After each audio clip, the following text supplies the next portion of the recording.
Hello everyone, स्वागत है आपका आपके अपने channel me and my students में।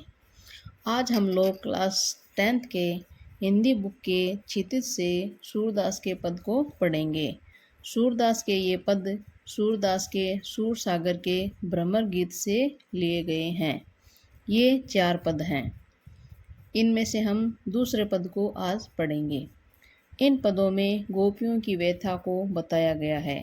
श्री कृष्ण के मथुरा जाने के बाद गोपियाँ उनके आने का इंतज़ार कर रही थी, लेकिन श्री कृष्ण ने स्वयं न लौटकर उद्धव के जरिए गोपियों के पास संदेश भेजा था।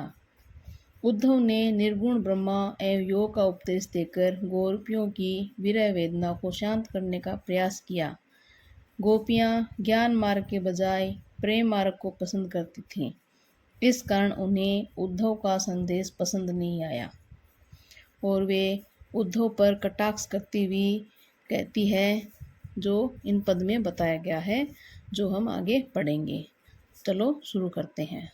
मन की मन ही मांझ रही। गोपियाँ कहती है कि हे उद्धव, हमारे मन की बातें हमारे मन में ही रह गई, क्योंकि हम कृष्ण को अपने हृदय का प्रेम व्यक्त कर पाते उससे पहले ही वे हमें छोड़कर चले गए। इसलिए हमारे मन की बातें तो हमारे मन में ही रह गई।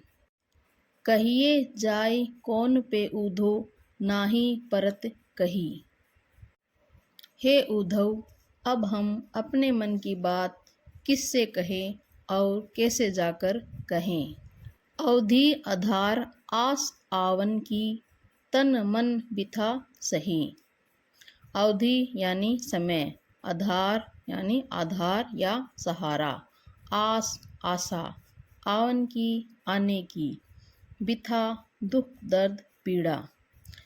अब इसमें आगे गोपियाँ कहती है कि अब तक तो हमें कृष्ण के आने की आशा थी, इसलिए उनके प्रेम से प्राप्त तन मन की पीड़ा को सहन कर रही थी। अब इन जोग संदेशनी सुनी सुनी, बिरहिनी बिरह दही। जोग यानी योग, संदेशनी संदेश, सुनी सुनी सुन सुनकर, विरहनी विरह दही, विरह की आग में जलना। फिर गोपियाँ कहती है कि अब इस योग संदेश को सुन सुनकर हम विरह की आग में और अधिक जल रही है। हे उद्धव, तुम ये कैसा संदेश लाए हो जिससे हमारी विरह वेदना और ज़्यादा बढ़ गई है। चाहती हुती गुहारी जितही तई, उतते धार बही। चाहती यानी चाहना, हुती भी, गुहारी यानी पुकारना, जितही ते जहाँ से, उतते वहीं से, बही बहना, धार योग धारा। आगे गोपियाँ कहती है कि हम अगर चाहती तो आवाज़ लगाकर कृष्ण को बुलाती और वे इस विरह अग्नि को अपनी प्रेम धारा से तत्क्षण ही बुझा देते, अर्थात अपनी प्रेम धारा बहा देते। हमें श्री कृष्ण से उम्मीद थी कि वो आकर उनकी विरह वेदना दुख दर्द को शांत करें, परंतु उन्होंने योग संदेश की धारा बहाकर और वहाँ से न आकर उनके दुख दर्द को और बढ़ा दिया। सूरदास अब धीर धरही क्यों, मर ज़्यादा न लही। धीर यानी धैर्य, धरही रखे या धारण करे, मर ज़्यादा यानी मर्यादा, लही यानी ग्रहण। गोपियाँ आगे कह रही है कि अब धीर धरही क्यों, यानी अब धैर्य धारण करके क्या करें।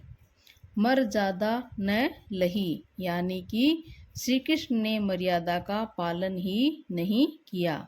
श्री कृष्ण को प्रेम की मर्यादा के अनुसार आ जाना चाहिए था, क्योंकि प्रेम के बदले में तो प्रेम दिया जाता है, जबकि श्री कृष्ण ने प्रेम के बदले में योग संदेश भेजकर जो प्रेम की मर्यादा का पालन नहीं किया, तो हम धैर्य को कैसे धारण करें।